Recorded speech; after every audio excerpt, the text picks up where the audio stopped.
Hey everybody, Frank D'Angelo, the broker owner with EXIT Realty Nexus, and I'm very excited to talk with Kevin Lee from Summit Mortgage, who is going to help us address some of the myths that are out there, maybe dispel some of the myths associated with the mortgage industry and the real estate industry. And we're just going to go back and forth on a few topics and all of that. So, hey Kevin, welcome. Thank you for joining us. What are you seeing in the mortgage industry in terms of the rates? I mean, we've had all kinds of fluctuation over the last 4 weeks of this COVID threat, and what are you seeing associated with the mortgage rates? Yeah, thanks, Frank. It's good to be here. Well, it's definitely been a wild ride in the last month, that's for sure. We were cruising along up till this COVID-19 event, and we were looking for a great 2020. And I think it's still going to be a great year, but there's definitely some things that have impacted us and come into play. So up to about 2-3 weeks ago, we were setting record rates regarding what we were getting for the rates that we could pass on to the consumer, and everything was great. But since that time, when the fear and the adversity kind of took place in the marketplace, rates jumped literally 1 full percentage point in one day, and then some. And then the government has pledged to now to step in, as they've done the CARE Act and other packages to try to aid in this thing. $700 billion they're going to be pledging to buying mortgage-backed securities, bonds, and treasuries. So that's going to help, and we have to get through this pipeline right now of the great glut of refinances that had come into the pipeline. And so we're getting more stability now, but definitely, yeah, there was some upheaval and some things that were happening. So let me piggyback on that then. So the rates took a hike. Did they come back? Have they stabilized in terms of first-time home buyers or just basic residential home buyer rates? What's happened there? Yeah, okay, so right now, yes, they've kind of come back to us. They were very all over the map, as high as 5.5%. From 3%, we had one loan that I quoted 2.99% 30-year fix on a purchase. Fantastic, riding high, it was looking great. And that in a matter of a few days went all the way up to 5.5%. So it's come back now, stability. There's still some things we have to go through, but there's a light at the end of the tunnel. So right now, purchase low threes, 3.25 in a conventional. Government lending has had a few hiccups because of liquidity and things that are occurring with like Ginnie Mae loans and servicing and margin calls. And there's some complexities that are going on, but they're coming back to us as well. But we've definitely gone through some upheaval, but we're coming back. Well, so in terms of your role as a mortgage consultant and advisor and lender, how has this whole COVID threat changed your life from, say, 2 months ago to where we are today? What's going on? Well, I guess my response for the people who are listening to this today is stay very close, attached to your loan professional and find out where things stand, and stay closely attached to find out the status of someone's job. So here's a case in point that just hit me 2 hours ago.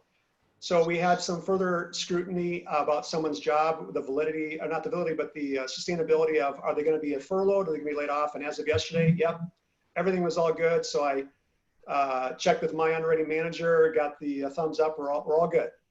And the borrower who's ready to accept an offer to sell his home and aggressively been looking to buy a home, as of yesterday, we were all good. So I sent out a text this morning asking, hey, did you accept an offer? Or you find anything? And he responded back to say he has now been furloughed. Totally took him by surprise. So this is the second one now in a week that people have come to a screeching halt on their desires to sell and move on. So I would say, yeah, definitely check out the employer status, the line of work, if it's an essential, if a government employee, essential business, what have you, then they're probably fine. But yeah, just stay closely attuned to what's happening with your clients because it can change. Well, we just had a closing literally a couple hours together on a repeat client of ours, and this individual had mentioned that someone actually called for verification of employment on the day of or the day before the closing. Is that something new? Yes, it's new. We've heightened how old our documents can be. Now we have to get their most recent pay stub. Before it used to be within 30 days of the application date. And yeah, they'll be checking right up to the hour. And here's the other thing now that's going to impact not only Summit, but other lending institutions. when we package that loan up and it gets sold, it eventually ends up on Wall Street as a mortgage-backed security. It takes some time. That takes about 2-3 weeks probably before we sell it. In that time, our investor can call and see if they're still employed. And if that's not, they can say, thanks, but no thanks. We're not going to purchase that loan. And that's going to bottleneck our warehouse line. And it will start, lenders turn over their warehouse line about twice a month. And if they had $1 million to lend, well, they've got $2 million of loans they can do that month. Well, if you take out one loan of 300,000, now they have 700,000 or 1.4 million, and you can see how that will catch up to them very quickly. So there's some things that we just be watchful about, but there are things like that. Yeah, they're very attentive now and calling more. So Kevin, I totally respect your value to the industry, and I lean on you quite a bit in terms of information and stuff. So let's speak to the realtor community. What should the realtors really be doing now with respect to their seller buyers, buyers who are contingent on the sale of the home, or just straight up buyers? What should the realtors really be focusing on in terms of your industry, and what can you tell them most? Well, like I mentioned, really understand the security that they seemingly have in their job. Know that that's not going to change. I mean, if they're like an essential employee, government worker, whatever it may be, then they seemingly are going to be protected, and that's fine. But also check with the lending professional that they're working with to see that has anything changed regarding the rates, the fees, the requirements. So I think one of the topics we want to cover is FHA. There has been some tightening. Now, this is not just new in the last month. FHA has been tightening their requirement to get a person approved. The credit score, FHA came out with their program years ago, could go as low as 580. Well, our company and investors that we work with really want to see probably about 600, 620 for a score, and the debt to income ratio lower than on the high end. That's even been heightened even more. They're tightened even more because of this COVID-19. So now we're at a 660 to 680 score with lower credit scores. So like an FHA, first time home buyer. So yes, there are some tightening of the requirements in that regard. So again, talk with your loan professional to make sure that we're still good, and make sure they have that double check just to check it out. Thank you. So one of the things that our realtor community, most of our agents within our firm at EXIT Realty Nexus are doing is really literally reaching back to everybody in our database that we've, our friends, our family, our past customers, our past clients, and just reaching out to them, and we're asking them, hey, how are things going? Has the unemployment bug bit you with this whole COVID threat? And just check in on that. And what I'm finding is just an absolute surprise, because we're into this 1 month into this pandemic situation. I am just shocked at how many people have applied for forbearance, and just came in yesterday from National Association of Realtors. I'll read the statement. Following a 1,270% increase between the weeks of March 2nd and March 16th, the latest figures show an even more dramatic spike, an 1,896% increase in forbearance requests over the most recent 2-week period from borrowers who are seeking mortgage payment assistance. And of course, that has everything to do with the stimulus money that was provided. And I'm kind of shocked, particularly after speaking with many of our past clients. I'm kind of shocked that in 4 weeks, whether one person is unemployed or whether two people are unemployed, in 4 weeks, they're literally calling the lender and applying for forbearance. Now, I find that shocking.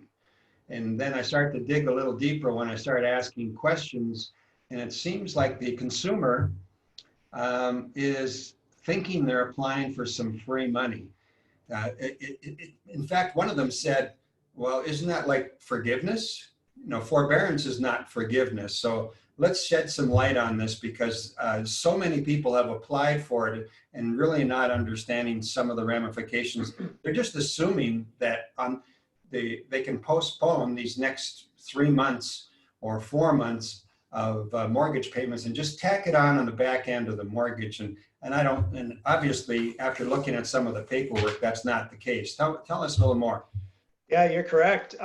In fact, the legislators in their haste to put this together, it's based not on substantial documentation. It's an honor system. If you want it, apply, here it is. And you're right, there's a misconception that it's a freebie, and if you give someone the chance for the path of least resistance, they're going to take it. And that's where we're at. So it all comes due. So right now, the first forbearance is for sure 60 days. Then you can go up to 6 months. And then you can even ask for an exception to go up to a year. But what people aren't realizing, you're exactly right, it all comes due. Now, at the end of that time period, whatever it is.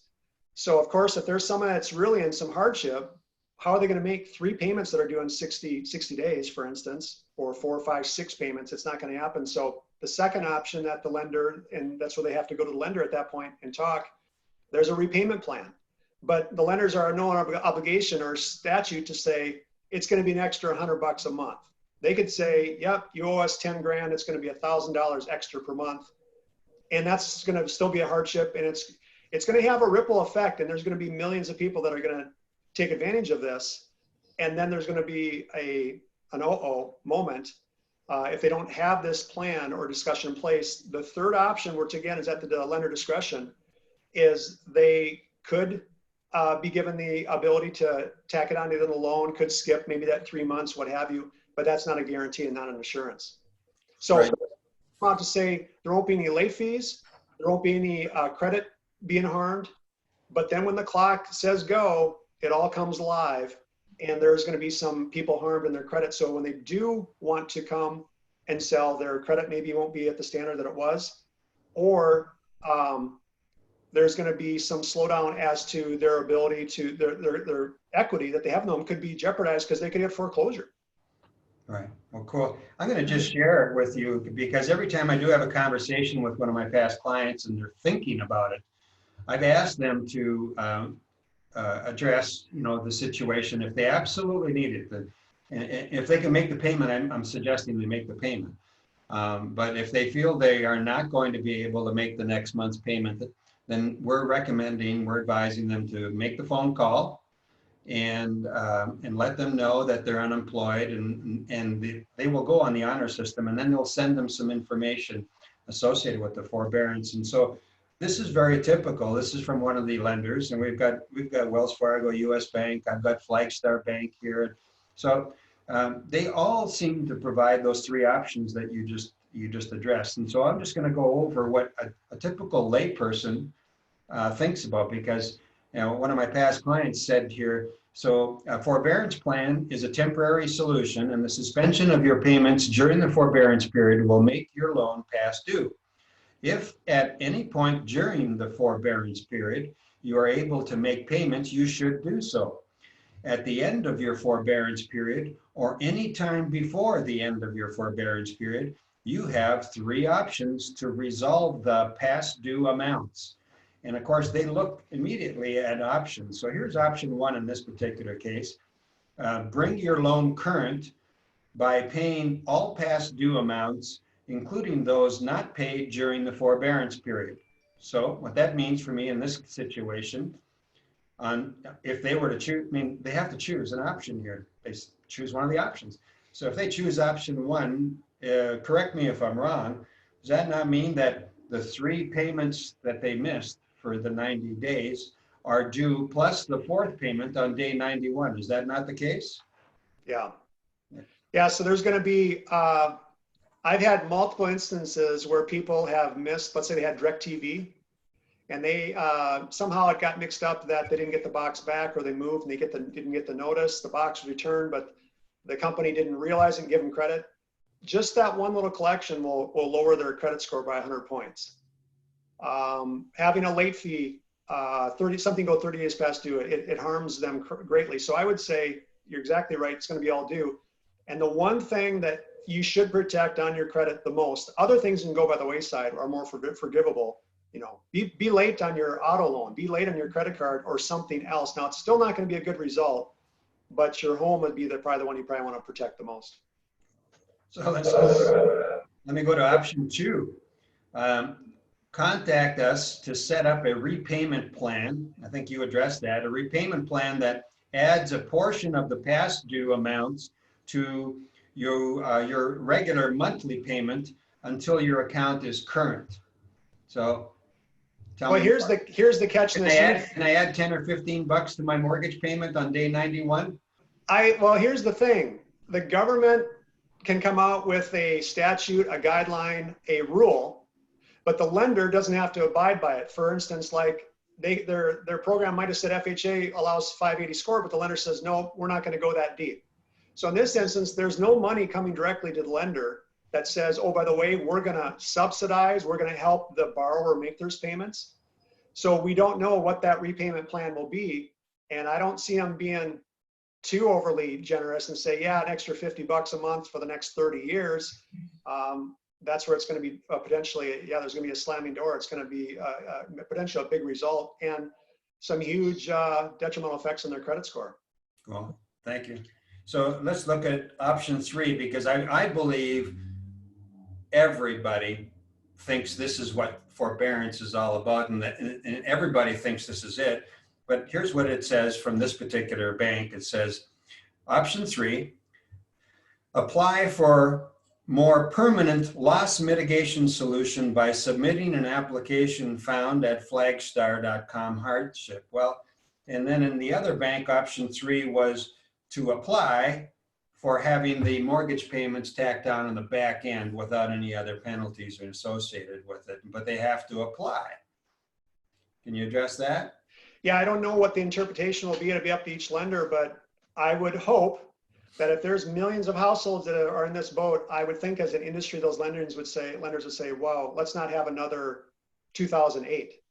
Let's extend 3 months. If they owe 3 more months, I mean, I don't know if they're going to, extend and let them skip 6 months, 8 months. I don't know. But it's definitely something that people should probably apply early, find out the gauge, the feedback that they potentially will be getting from their lending, and then make some decisions then. Cool. So let me take a look here now. From the real estate industry perspective, here's what we're seeing with our agents, and we're seeing it with the national showings, we're seeing it with the mortgage rates, so forth. We're seeing some slowdown.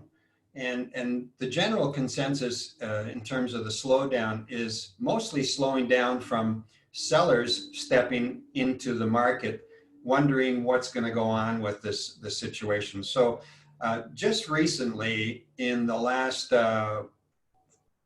48 hours, I'm looking here, we have over 400 coming soon listings coming to the market here in the Twin Cities area.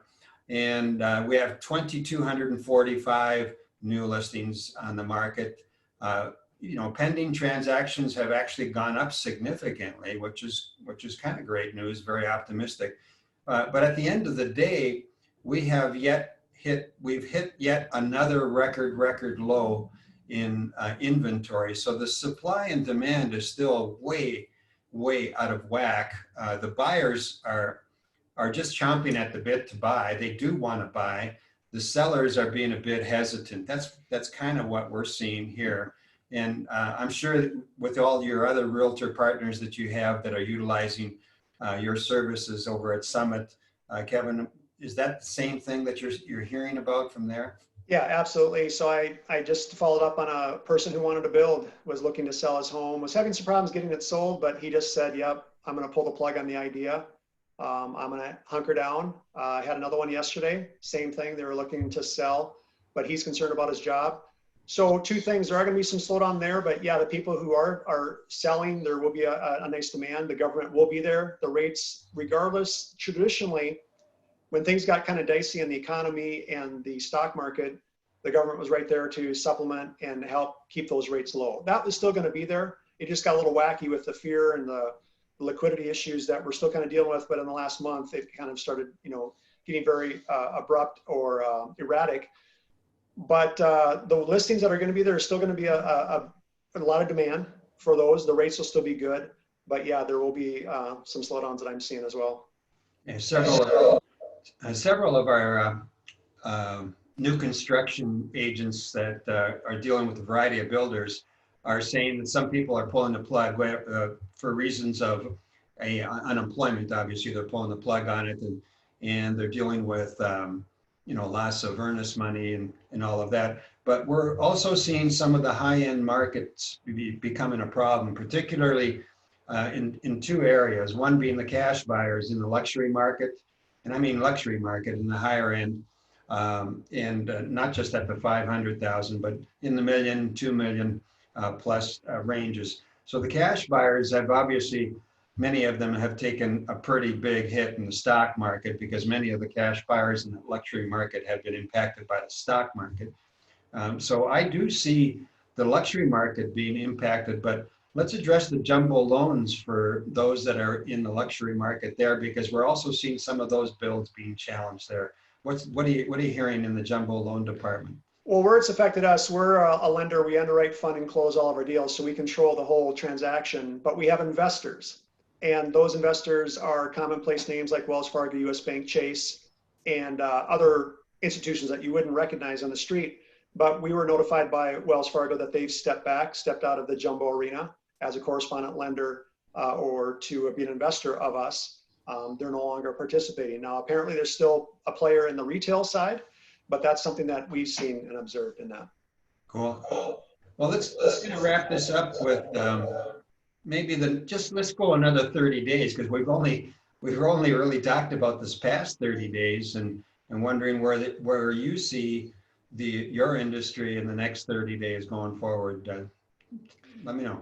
Well, like I said, there are some tightening in the guidelines, like the FHA. So stay in touch with your loan professionals, stay in touch with your clients, understand their viability in their job and consistency there, and just be thorough on the information that you're gathering and check with your loan professionals. See, ask them what they have done, how comfortable they are. Are there any tightening of guidelines? Do you need to relook at those? But the rates are coming back into line. They're going to be favorable rates. There is a light at the end of the tunnel. We will get through it. But there's definitely be some changes.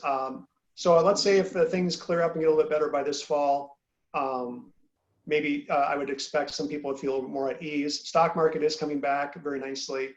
So it's definitely an ever-changing environment, but we'll all adapt. I mentioned initially, Kevin, that one of the opening statements you made, we were coming in gangbusters before the COVID threat hit completely, and it came in gangbusters. And then you also mentioned that you still believe 2020 is going to be an awesome year. And in our general feel from people who have gone through 2008 to 2018 and in the real estate industry, we feel this is quite different. This is really quite different, and it's really just going to put a pause. And typically right now in early April, this is prime listing times, and yet we're having fewer listings right now because sellers are just not confident or sure. They're wondering, are they safe? And we've made some significant adaptations for safety first to make sure that all consumers are safe in accessing homes. And now we even have virtual platforms. I don't believe at the end of the day people are going to buy a home virtually. This truly will always remain a people business. We always will need to take a closer look and get a feel for everything on that. So my opinion from our history of where we are, of where we have been in our economic strength that this country has overall, I believe that all we're doing is just delaying the inevitable, and the inevitable is going to be a very positive 2020. Would you agree?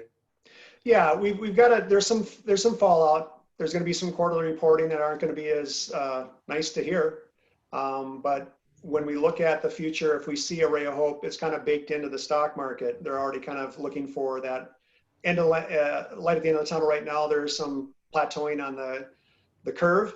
So hopefully that's going to be coming through in the next couple of weeks to get some really a green light in that.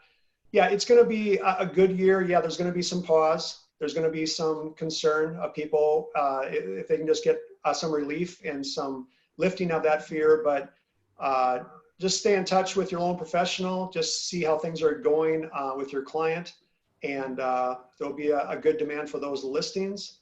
There's still a wide swath of people who are looking for it. There might be some opportunities where people maybe get a better deal when they are looking, because maybe the seller is now fearful. Maybe your buyers can pick up something that's underpriced. So I think it's just staying informed, staying on the pulse, and we'll get through it together.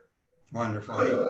Kevin, just share your contact information over to get a hold of you at Summit Mortgage, probably the best way to get a hold of you, and then we'll go from there. Yeah, if you want to chat about a scenario or something we can help you with, you can try me at my office, 763-421-0548.